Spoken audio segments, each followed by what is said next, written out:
On today's episode of Joelle and Joe, we're going to talk about rituals.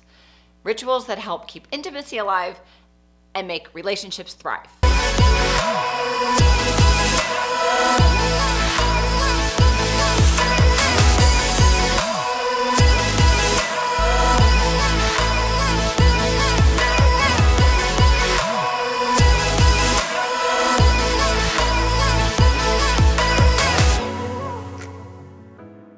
Hey everybody, welcome to Joellen and Joe. I am Joe.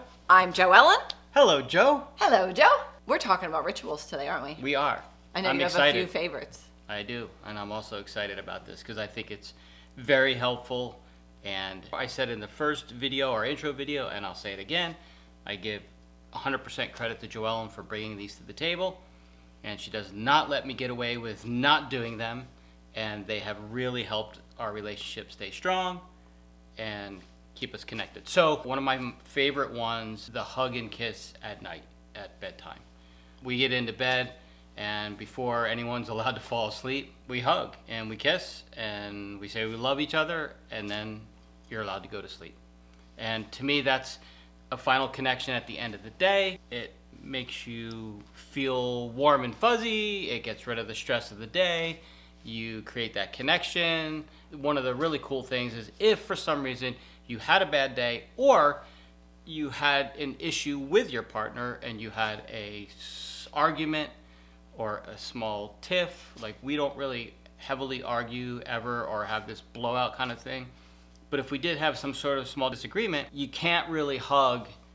It's almost like you can't smile and be angry, right? It doesn't work. So the same thing is you can't go to bed angry and still have some sort of resentment to that person. When you hug them, it just kind of dissipates. Again, like you said, we don't argue often, so it would be hard. But if there was tension in the hug and it didn't feel genuine, I would never let you get away with it. Correct. It would You be... can't do a fake hug. Yeah. She's on it like white on rice. Yeah, it would not. Not fly. No, it has to be real, and it has to be gentle, and it has to be caring, and it has to be connective, and it just gotta be. It's very grounding. It just puts a smile on my face, and then I can roll over and go right then. Night night. Night, night. Night night. Okay, so then since we're talking about hugs, we can talk about the morning one. Yes. So, Joe had sort of alluded to the fact that we get in bed together every night, so we do. Even if one of us has something to do that's late at night, I always wait up. It's really difficult for me to go to sleep, even if he's out till 1 in the morning or 2 in the morning. I would wait up no matter what, and then we'd still get into bed together. So also, we wake up at the same time.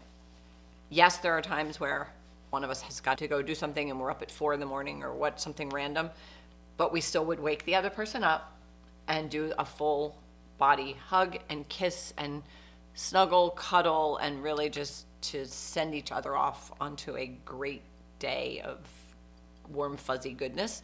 But for the most part, we tend to wake up at the same time every morning. I might, like if I will lay there for an extra 5 minutes, I tend to lay there. He can go down and brush his teeth before I get myself actually awake, and then I get up. Actually, that's a good question. Put in the comments below. When you wake up in the morning, are you one of those people that jump right out of bed, or do you need time to just lay there and, because she always laughs at me. I literally, the alarm goes off, I give her the hug and kiss, and I'm up and out instantly. Even if there's not an alarm. A lot of mornings we don't have an alarm, but Right. if the minute your eyes open, you're I'm up. gone. I'm up. I'm gone. And not me. Right. I like to snuggle. And so go ahead. I was going to say, and every time I say to you, no, just stay. I bet you can go back to sleep. You always fall back to sleep. Almost always, you will fall back to sleep. Yeah. So I know you need more rest. No, I'm good. I got stuff to do. But the one thing about the morning hug for me that has been a struggle here and there is that since I sometimes can't sleep and I have so much on my mind, I want to get up and do stuff, I always struggle laying there like staring at the ceiling going, do I just try to sneak out of bed and then later on I hug her, or do I wake her, unfortunately give her the hug, and then carry on with my day? I do more of hugging her and waking her and then leaving the room than I do sneaking out. But the days that I have snuck out, I could be working at my desk and the famous text comes in with the smiley face and the words hi, which means come to the bedroom. If you're dressed, which I wouldn't be sitting at my desk naked, so yes, I would be dressed. Take off your clothes, get back into bed, give me my hug and kiss, and then you can carry on. Yeah, and I don't think when you get up early, you skip the hug. I think it's more the middle of the night, like when he can't sleep and you're getting up at like 4 in the morning That's or true. 3. Right. And then you anticipate you're going to come back to bed in an hour or whatever. And if you don't, and I wake up and you're not there, Right. come back. Right. Yeah. And I just let the cat out of the bag about one of the rituals, which is we sleep naked. Yes, Oh my that's God. a big rule. So, So you put those little sensor things up here, like, this was again a thing when I met her, but you can tell the funny story. 'Cause well, I just remember one of the first times that not first times we were together, but when we were away and we were going to be away together for a couple days, and he got up and was doing something, and then, I don't know, got out of the shower and I think went to put on pajamas to come to bed. And I said, "What are you doing?" And he was like, "Well, what do you mean?" And I said, "Well, I sleep naked, and I think you should too." And he said, "But it's cold, and how am I going to stay warm? My t-shirts keep me warm." And I said, "Get out of your shirt and get back in bed." And he hasn't slept in clothes since, Correct. right? Yeah. And that was, what, 18, 19? We're still figuring that out. You're right. So I haven't worn pajamas or anything to bed in 18, 19 years. Sleeping every night naked since. And it makes me very happy. Makes me happy too. I would hate to have to buy pajamas. You buy pajamas, but that's for like No, that's lounging. lounge. That's I know, you like- have those cute ones we bought last year. It's lounge wear. All right, so what not else? sleepwear. Yeah, what else is on our list? Meals. Yes. We share 3 meals a day generally. Breakfast. He loves to cook breakfast. He's a great breakfast cook. He I'm can excellent. Yes. Excellent. Most excellent. He can time the toast and the eggs and all the things. It's like having your own short order cook at your house. So you can cook up a storm, and then I squeeze the oranges for fresh squeezed orange juice. Correct. That's breakfast. Done. Yes. Okay. I don't even think about food during the day, so thank you for being the masculine man that you are, who, when they're hungry, they're hungry. Lunch, obviously, sometimes in pre-COVID, we could have been out and about doing our other things. But if we're both home working, then yes, we eat together. I probably would forget to eat if it wasn't for him all day. But I think our dinner ritual is good. So unless one of us is super busy, we either share in the cooking, or if I'm cooking, I'll say, "Come on and sit down here with me," and he'll sit and work on his laptop at the kitchen counter, or vice versa, but mainly probably more him. But if I have something to do, he'll do the same thing. But we'll make sure there's music on. He'll pour me a glass of wine or make me a drink, and we catch up on our day if we haven't been just stuck in the house together all day every day, so we don't always know what's going on. That's actually a ritual that we always do. Cheers. Cheers. Yes. Yeah. Yeah, always. That's 1,000,000%. Like, we never take a sip behind the other person's back. Right, you never first sip. We don't cheers We don't- every sip, but yeah. Right. But it's true. Right. You would never So like that's- pour a drink right. and then have it. You would even if I'm cooking and he's working upstairs. Actually, I'll do that sometimes if I'm not going to bring something up. I will clink his glass downstairs. Like, I'll hold the two and I'll go, "Cheers." Right. And then I walk upstairs and I hand it to him through the railing and I'll go, "I already cheersed you." Right. But I can't have that first sip, and I definitely started that one too. I think. Yep. Told you, it's all her. I'm going along for the ride, and I'm behaving myself. Do you like the ride? I do. I love the ride. Okay. So another one we do is we make a point to always say goodbye, kiss one another, say we're leaving. We just don't disappear or come in and not acknowledge the other person on the way out or on the way in. Right? Yes. And it's not just like a kiss. Like, if you're at your desk and I'm leaving, I won't go, "Bye." I make him stand up, and I want a full hug and kiss before I leave. And I know that when Joe's out during the day or goes out to run an errand or something along those lines, when he comes back, I do my best to actually go downstairs and greet and say, "Hi, welcome back. You're only gone for 4 minutes, but welcome back. Yeah. That's I something. think, and we'll get into this down the road because we've already had this conversation that it's important. But I think the core of all of this is to act as if you're still dating. Like it's 1,000,000%. very much keeping everything very fresh and not letting your guard down and becoming complacent. But I think that's what rituals are for. That's Right. the whole point of setting up this type of a system. Whether your ritual is a certain date night every week or Oh, that's another one. hairdo day. Yeah. So when I get my hair cut, hairdo day equals date night. Hairdo day. Hairdo day is date night. Date. Yeah, we are empty nesters. So, if that's the right term. So we have a lot of flexibility. We eat out a lot. We date all the time. I see so much value in people really establishing weekly date nights and things, especially if you have Yep. kids or, if you're older and you're have really busy work lives, to just make time for each other. We have the benefit of doing that on the daily, so we're really lucky that way. But a fun ritual for us is my hairdo day. Like if I have hair on my calendar, it's date night is also on the calendar because I feel like somebody else got to blow dry my hair, and so I want to go show it off. Yes, it's a very obvious thing on the calendar. It literally says hair and then date night. Hairdo day. Hairdo day, Date night. Yeah, it's just, yes. Yeah. And that's been a ritual for a long time.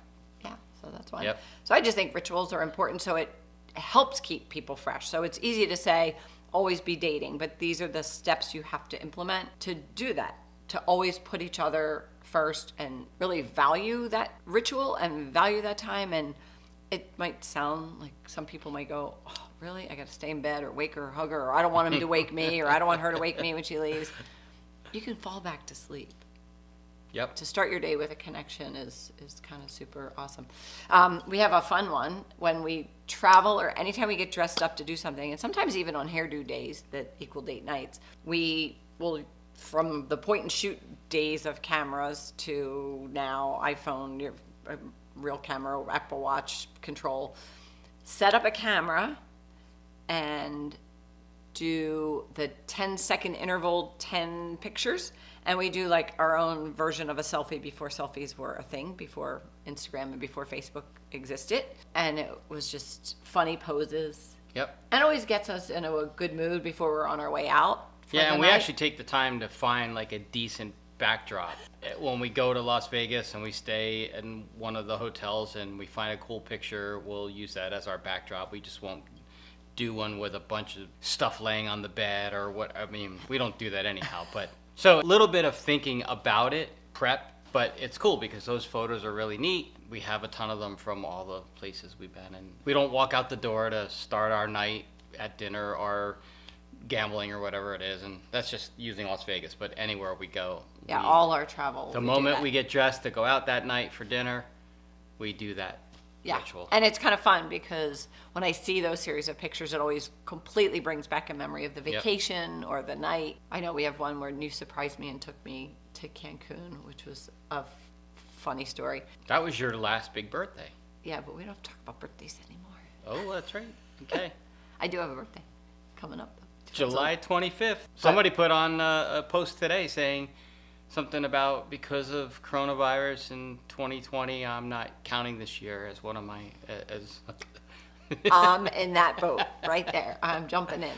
One of the nights there, we went in July, obviously, like you just said, July 25th. So being in Cancun in July is very hot. And we live in Arizona, so we're used to the heat. But it was hot and humid, and the sun was unrelenting, and finding shade was really difficult. So we spent all of our days in the shade. You know, even if we're on the beach, we umbrellas and all of the stuff. But I look at some of those pictures, and I've never seen two tanner people ever. It was, you almost can't see us because we didn't necessarily have the best backdrop for that one. But No. anyway, No. I want to hear about your rituals. Oh yeah, we want to hear about your rituals in the comments. Yes, tell us yours. Yeah, we would, We'll share more of ours, but because hopefully there's something on there that we're missing that we could use. we'd love something new and fresh Yeah, and exciting. That would be really cool. And Yeah. so since we shared with you, you have to share with us, right? Yes. It's only fair. Yes, it's a give and take relationship. Right. Come on. Come on, people. Okay. All right? Yeah. And please, what? Yeah, now you can do your smash thing. Yeah, we want you to smash the like button and hit the bell and subscribe and comment and do all that cool stuff. I don't even know what that stuff means. That's all right. Okay. Okay. Thanks so much for watching. Thank you.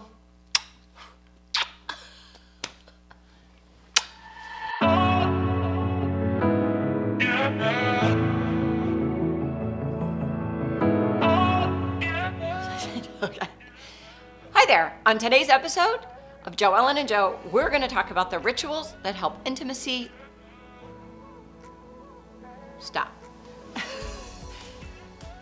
Hi there. On today's episode of Joe, Ellen, and Joe, we're going to talk about the rituals that help keep intimacy alive and your relationship thrive. Can't you say it? How do you say it? But they don't rhyme. Oh, you're trying to rhyme it? Oh, gosh.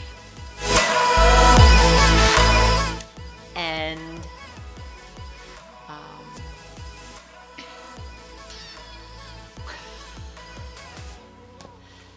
oh, this is frustrating. Okay.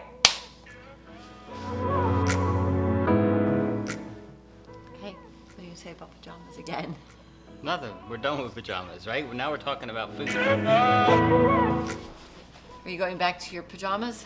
No, I'm sleeping naked for the rest of my life because it's warm and fuzzy and yummy. Yeah, but you started the last one because of that screw up. So essentially I haven't been wearing pajamas since. I have not worn anything to bed, clothing-wise, in 18 or 19 years.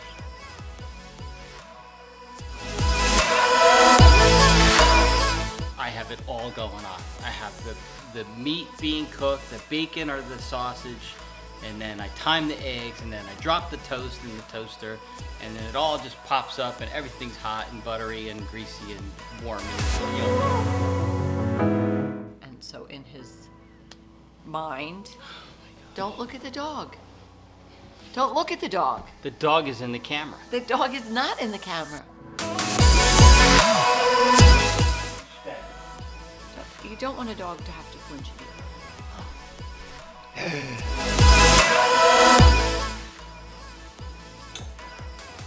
There's not enough to kill. Hot in here. I know. Miserably hot in here. Why can't we have air conditioning? Because it's too loud. Both of them? Yes. Or either of them? Yes.